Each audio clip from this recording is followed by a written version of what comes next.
Meu EQM, eu tinha acabado de fazer 34 anos, então já tinha vivido bastante como adulto.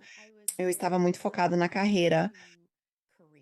E isso era meu foco principal. Eu era um corretor de imóveis, um trabalho de 7 dias por semana, do momento em que acorda até dormir, sempre disponível. E eu gostava os desafios disso. Eu gostava do dinamismo. E isso foi em 2008, então o mercado não estava ótimo. Então era um ambiente muito competitivo, do qual eu gostava. E era implacável o que eu não gostava, mas eu estava disposta a fazer o esforço necessário para avançar de maneira realmente ética. Mas o trabalho consumia a maior parte da minha atenção, e eu tinha um namorado muito sério e estávamos falando sobre casamento e ficando cada vez mais próximos disso. Em relação ao relacionamento, as coisas iam bem. Eu estava feliz com ele e ele era muito focado no trabalho. Então nós dávamos espaço um para o outro para fazer isso. E eu sabe como é. Provavelmente por fora tudo parecia realmente ótimo. E eu provavelmente teria dito que estava feliz, mas ainda havia aquela parte de mim antes da EQM, onde parecia um pouco vazia e com aquela sensação de é só isso. Simplesmente não me sentia pleno. E eu estava fazendo o quê? Eu achava que traria felicidade, mais ou menos. Você estuda, consegue um emprego, tem sucesso, se apaixona, mas à medida que eu ia marcando cada item, não era realmente me preenchendo profundamente. Eu sabia que tinha traumas e precisava curá-los, então fiz terapia. A espiritualidade sempre me interessou, explorei várias áreas, mas nada se fixou ou ressoou, apesar de ter tentado, o que eu chamaria de crenças cristãs. Então eu só seguia em frente. E eu não sabia o que era melhor. Agora, olhando para trás, penso, nossa, aquilo não parecia tão bom, mas na época achava bem bom. Tenho uma boa vida. O dia que mudou tudo era 22 de agosto de 2008. Minha experiência de quase morte aconteceu na sala de emergência. Então temos o horário exato, foi às 20h naquele dia. Na noite anterior eu não estava me sentindo muito bem e fui dormir cedo. E aí, quando acordei na manhã seguinte, eu estava com calor, estava suando, estava fervendo de calor, mas ainda tinha o edredom, as cobertas sobre mim. E quando tentei tirar as cobertas, não conseguia mover meu corpo. E quando tentava, sentia uma dor excruciante. Era o tipo de dor, daquelas dores no corpo inteiro que você sente quando está com gripe, só que era como se fosse isso. Eu estava indo e vindo. Era bem cedo de manhã. O sol estava começando a nascer, então o meu quarto estava começando a clarear. E cada vez que eu abria os olhos, eu via que estava mais claro. Então eu sabia que tinha passado um certo tempo. Ela Eu tinha o telefone ao meu lado, o celular, o que é interessante agora, pois costumava carregá-lo na sala antes de dormir. Mas naquela noite, por algum motivo, o levei para o quarto. A sorte foi que fiz isso, pois finalmente consegui forças para me livrar das cobertas que me sufocavam. Peguei o telefone, liguei para um familiar e disse: algo está errado, eu me sinto péssimo, estou com dor. Estou pegando fogo. Preciso ir ao médico. E ela disse: tá bom, deixa eu me vestir. Já estou indo. Não me lembro de nada até ela vir à minha casa para me buscar. Eu estava completamente. Foi um apagão total para mim e fomos primeiro ao hospital. Ela viu como eu estava, então fomos ao hospital, em vez de tentar ir ao médico. O primeiro hospital ao qual eu fui era o mais próximo da minha casa. E eles fizeram uma ressonância magnética, mas o resultado foi inconclusivo. Então, fui encaminhado para outro hospital. Quando eu cheguei lá, eu estava sofrendo.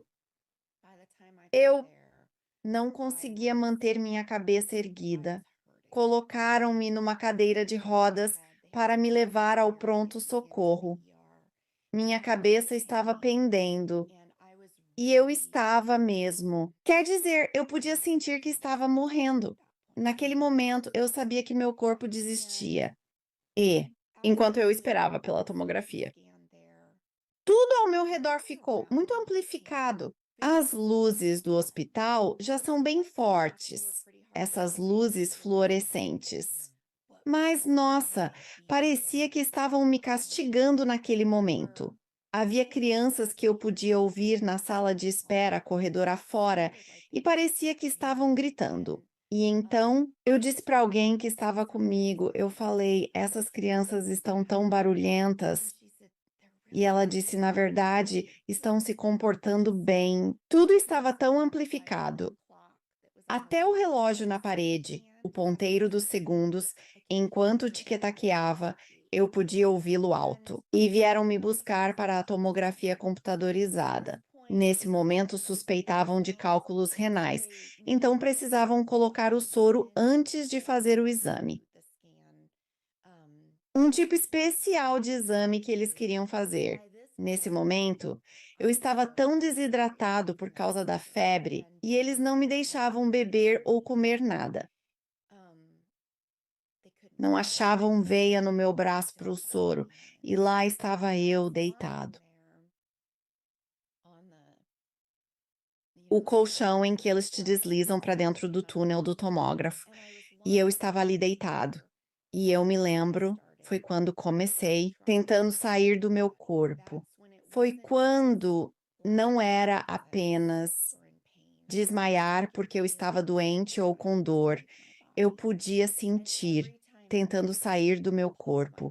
E toda vez que a enfermeira tocava meu braço para tentar achar uma veia, isso me puxava de volta. E eu estava irritado, queria sair. Eu sabia o que acontecia. E eu disse à enfermeira, eu falei, só coloca a agulha, porque eu queria ou estar dentro ou estar fora.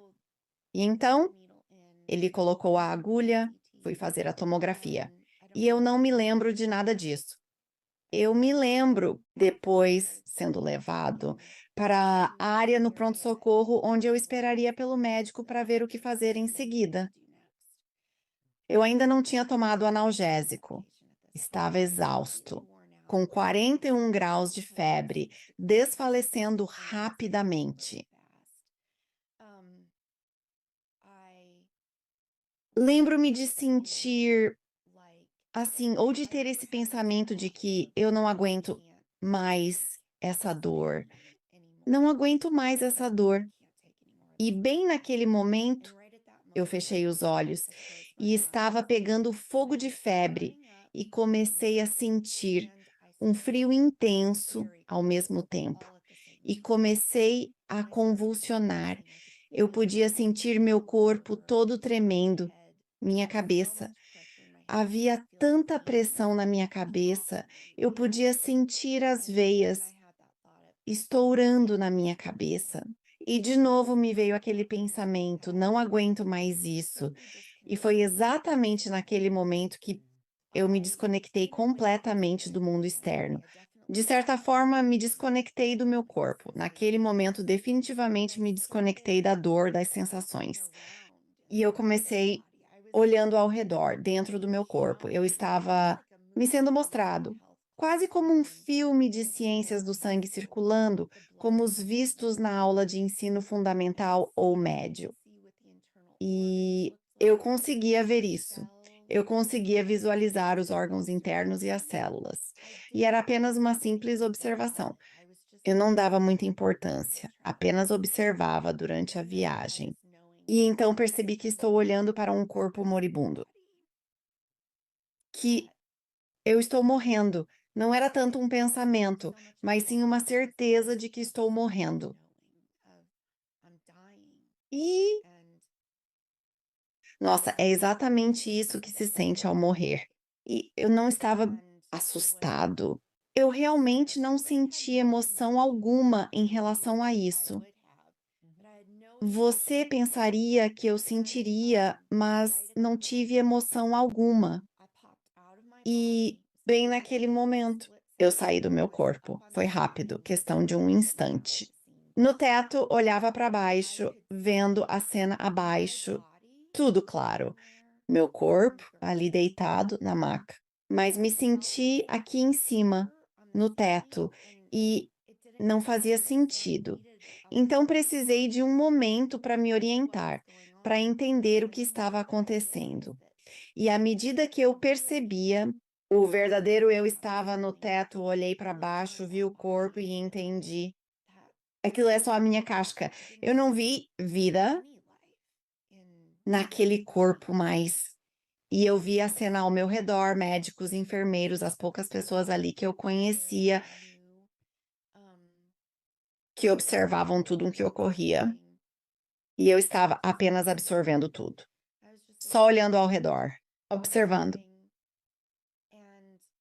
E de repente comecei devagarzinho, bem lentamente, flutuando para cima. Eu estava de costas, olhando para baixo. Eu estava muito, muito, muito suavemente, flutuando para trás e para cima. E as paredes do hospital começaram a desaparecer. Máquinas às quais eu estava conectado desapareciam. Os corpos já não estavam visíveis. Eu estava observando pequenas esferas de luz branca agora.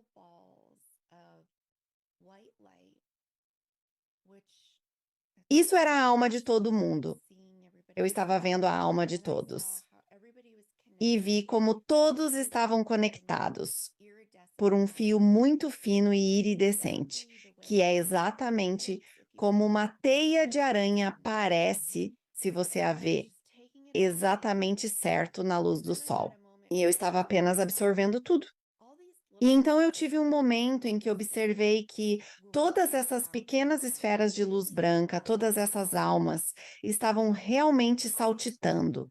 Elas estavam realmente zumbindo ao redor. E eu pensei, porque todos eles estão correndo feito galinhas sem cabeça. Foi exatamente o que pensei. E não havia realmente julgamento nisso. Era apenas uma observação. Por que isso está acontecendo? Eu não entendo. Da minha perspectiva, eu não entendia essa correria e o que parecia energia frenética. Então eu continuei recuando. E então eu estava realmente no que eu acredito que era o espaço intermediário por um tempinho. O vazio era muito escuro, foi muito rápido. Tive a sensação de que não iria querer ficar ali por muito tempo. E então fui rapidamente sugado para um túnel escuro, porém não assustador. Eu passava por ele como em um brinquedo de parque de diversões, me divertindo ao máximo. Era rápido, divertido e emocionante. Era emocionante. E isso foi muito rápido, atravessando o túnel. E então eu imediatamente caí direto fora do túnel e eu estava neste lugar. Lindo, brilhante, límpido, luz branca, clara. E o contraste com o túnel era tão grande. O túnel é escuro e rápido, e a luz branca era brilhante e era muito tranquila. E então precisei de um segundo para me adaptar a essa mudança também. E assim que eu me acomodei ali, a primeira coisa que senti imediatamente foi a paz mais profunda que já senti na vida, uma sensação avassaladora de paz. Foi isso que senti. Seguro e aquecido. Me senti muito amado, confortável e cuidado, naquele lugar tão especial para mim. Enquanto eu sentia a paz, comecei a sentir de verdade o amor que realmente começou, absorvido por completo. E foi amor verdadeiro e incondicional. Me senti compreendido. Quando eu estava na luz, me senti muito percebido por todas as partes de mim e muito aceita. E então, mais segurança surge quando você se sente visto e aceito e amado. A segurança se aprofunda. E eu estava apenas absorvendo tudo. Era tão bom, era muito revigorante.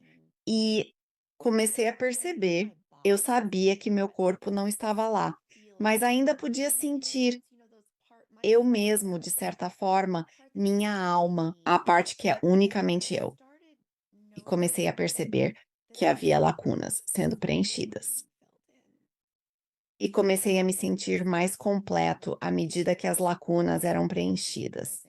Tive a compreensão de que eram feridas sendo curadas, recebendo uma cura imensa, profunda e significativa. Percebi como tudo isso acontecia,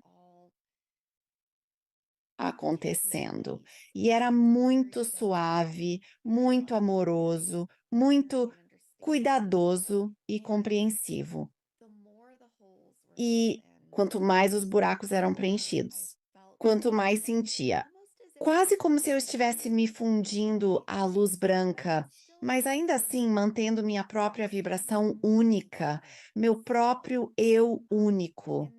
E então, com essa fusão, comecei a perceber que esta luz branca, esta bela luz branca, é também eu. Acabei de ter essa entendendo que eu não estou separado disso. Sou eu, faço parte de toda essa imensidão, dessa beleza que absorvo.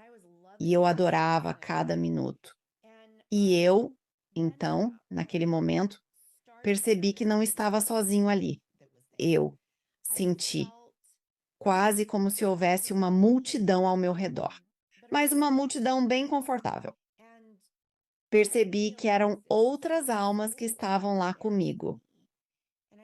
E eu não tive muito tempo para compreender isso, porque logo naquele instante eu ouvi, foi aquela voz inaudível que eu ouvi. Você tem que voltar. Uau! E isso foi, quer dizer, é como se fosse. Foi como um soco no estômago. Era a última coisa que eu queria ouvir, porque eu estava tão naquele momento. Eu estava tão presente naquele momento. E era tão bom que eu não conseguia pensar em mais nada além daquilo. E então, ouvir que você tem que voltar, eu não queria ouvir isso de jeito nenhum. E comecei a protestar. Eu disse: não, entenda, eu não quero voltar. Por favor, não me obrigue a voltar. E então ouvi novamente: você precisa voltar. Eu sabia que era isso que ia acontecer. Mesmo assim, protestei um pouco mais. E, naquele instante, senti-me recuar para dentro do túnel, rapidamente. E então, rapidamente, de volta ao meu corpo, entrando pelo topo da cabeça. Foi como se eu fosse sugado de volta para dentro de mim. E então, eu tive um pouco da dor, voltou. Eu senti a dor só por um brevíssimo instante, e foi o suficiente para eu saber: tá bom, estou de volta ao meu corpo, estou de volta a este mundo, aqui estou eu. E então foi um apagão total até mais tarde, naquela noite, quando fui para a pré-operatório me preparar para o que seria minha primeira cirurgia para me recuperar. Foi maravilhoso ter isso.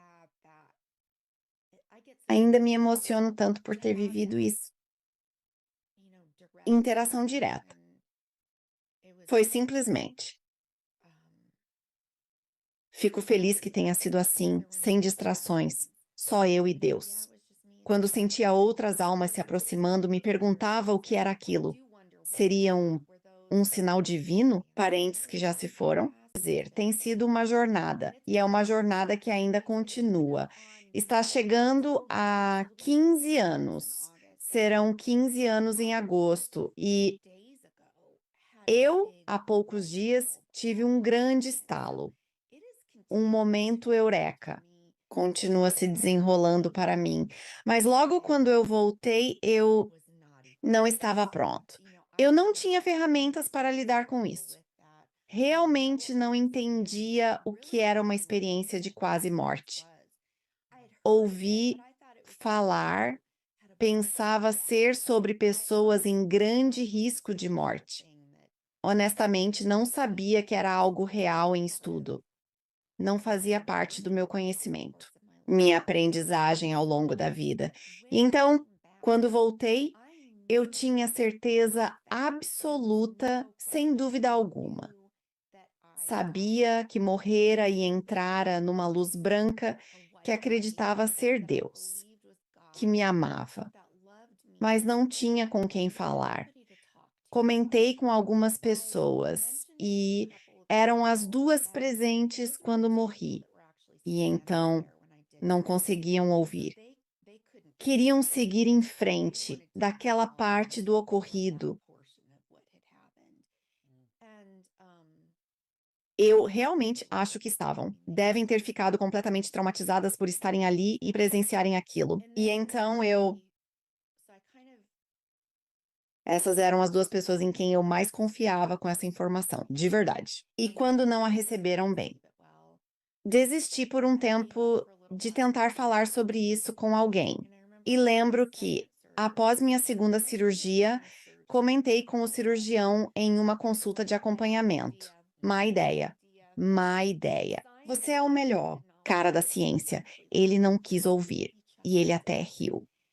Ele deu uma risadinha sobre isso. E isso simplesmente encerrou o assunto. Eu simplesmente desisti e fiquei bem doente por 3 meses após minha EQM. E então, eu tive muito tempo para refletir sozinho, porque eu estava tão doente que, se não estivesse no hospital, era esperado que eu ficasse na cama ou no sofá. E assim eu tive bastante tempo, sozinho, para pensar e tentar processar e integrar. E eu voltava muito no tempo durante aqueles poucos meses. E então eu retornava e lembro que algumas pessoas perguntavam: Você não quer assistir TV? Ou quer que eu coloque um filme para você? Não, eu não quero nenhum tipo de distração aqui. Eu só queria pensar sobre isso, mas não tinha ninguém com quem conversar. E então comecei a duvidar de mim mesmo, pensando, bem, será que eu inventei isso? E eu tomava muitos remédios para dor durante esse tempo. E eu continuava pensando, talvez, quando eu me recuperar, quando eu parar os remédios para dor,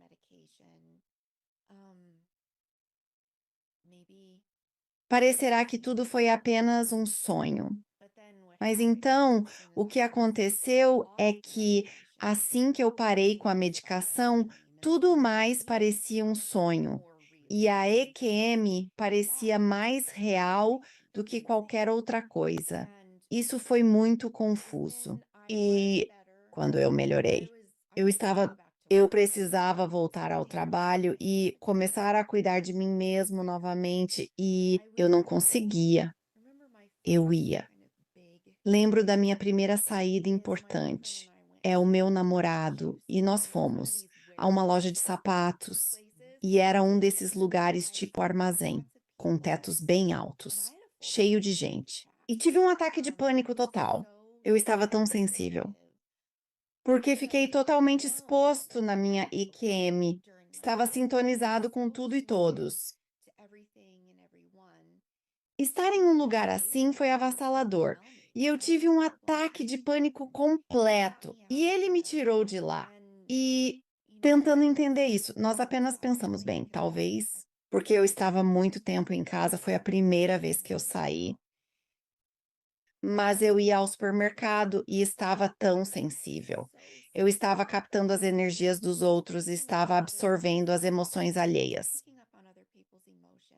E eu nunca tinha experimentado nada assim antes, e eu não sabia o que isso significava, eu não tinha as ferramentas para lidar com isso.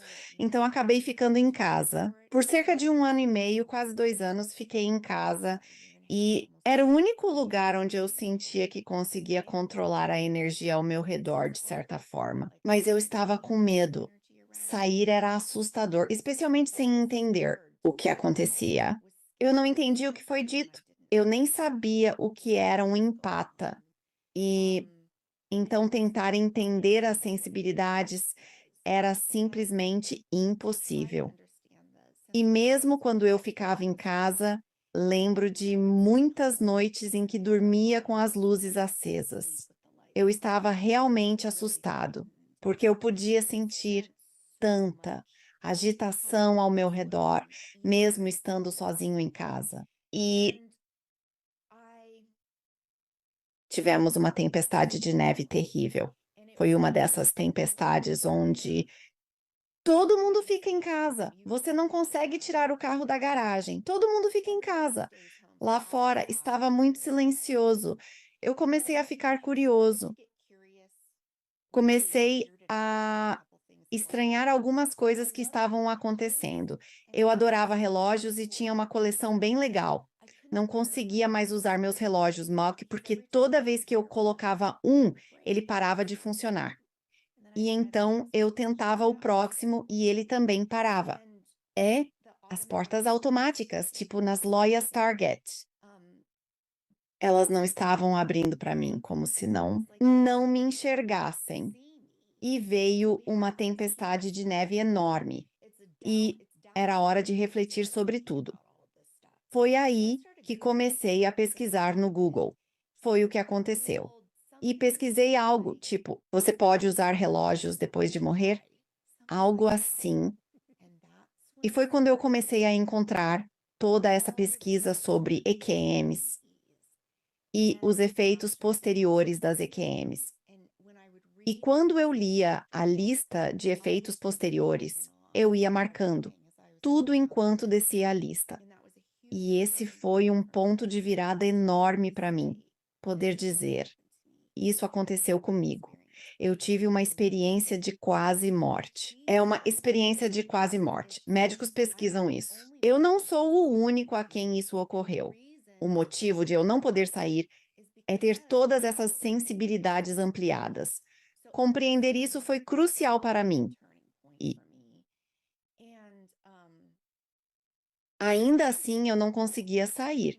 Também não encontrava muitas informações sobre como lidar com as sensibilidades. Isso foi antes de existirem incríveis podcasts e canais no YouTube entrevistando pessoas que passaram por isso. Então eu estava meio que me debatendo sem rumo, mas eu sabia que precisava retomar minha vida. Ainda jovem, com apenas 36 anos naquela época, mergulhei de verdade no modo pesquisa, tentando entender o que as outras pessoas estavam fazendo, né? Tentando entender as recomendações dos pesquisadores. E outro momento decisivo para mim foi: meus amigos estavam preocupados comigo. Eles não tinham mais notícias minhas, não me viam mais. E eu sempre amei música, sempre. Um dos meus músicos favoritos ia se apresentar na cidade e meu amigo disse: vamos lá, bora. Tentavam me convencer a sair de casa. E eu disse: vocês são loucos. Eu nem consigo ir ao supermercado sem me sentir perdendo a cabeça e morrendo de medo. Mas vocês querem que eu vá sentar numa arena com 20.000 pessoas? Isso nunca vai dar certo. Mas eram convincentes. Eles disseram: a gente só quer que você apareça. E se sair 30 segundos depois, vamos estar orgulhosos de você por ter tentado. Então, concordei a contragosto. Uma das melhores decisões que tomei mudou minha trajetória. O que ocorreu foi: eu toco piano e violão, então eu escuto música de um jeito um pouco diferente por causa disso. Mas assim que ele começou tocando violão e cantando. Era assim mesmo. Era só eu e ele. E eu fiquei sentada durante todo. concerto, 1 hora e meia, 2 horas, seja o que for. E quando acabou, lembro de pensar comigo mesma: "Como consegui fazer isso? Não me sinto esgotada. Eu não sei pelo que as pessoas ao meu redor estão passando." Quando cheguei em casa depois, eu realmente refleti bastante sobre isso. E o que eu acabei percebendo foi, quando voltei da minha EQM, eu estava sintonizado em tudo. E o que eu precisava aprender era como desligar. E até hoje estou sempre conectado. Então se tornou uma habilidade desligar. E indo ver aquele show, curtindo muito e ouvindo ele tocar, é assim que eu aprendi a me desligar. E aí, isso também me ajudou canalizar. Bom, quando eu, ao realizar curas, canalizo o eu superior da pessoa, o que realmente importa, concentração, e é crucial esvaziar a mente para alcançar isso. E eu sigo o mesmo método para canalizar como faço para me desligar no meu dia a dia. É estranho quando você para pensar, mas é realmente concentração. E comecei a reunir ferramentas assim de todas essas maneiras aleatórias. E então, eventualmente, conectei-me com o Dr. Janice Miner Holden King. Quer dizer, ela é uma das principais pesquisadoras nessa área. Nós moramos a apenas algumas horas de distância um do outro e ela foi muito gentil. E realmente me ajudou muito, Siam. Durante minhas pesquisas no Google, encontrei uma dissertação sobre como os relacionamentos mudam. Após uma EQM, cerca de 70% a 80% das pessoas se divorciam. É um índice realmente alto. E ler a pesquisa foi esclarecedor. Realmente me ajudou a entender e formular o que tinha acontecido. Então, eu sofri por alguns anos depois disso e eu diria que agora estou há 15 anos distante disso. Eu sinto quase como se eu estivesse no ponto ideal agora, onde aprendi a gerenciar muitos dos efeitos posteriores. Eu fui e me curei de tantos traumas não resolvidos que eu nem sabia que estavam lá. E agora estou no fluxo, adorando. Estado de fluxo. É o mais próximo que se pode estar da luz. Aquela paz. Simplesmente é tão bom.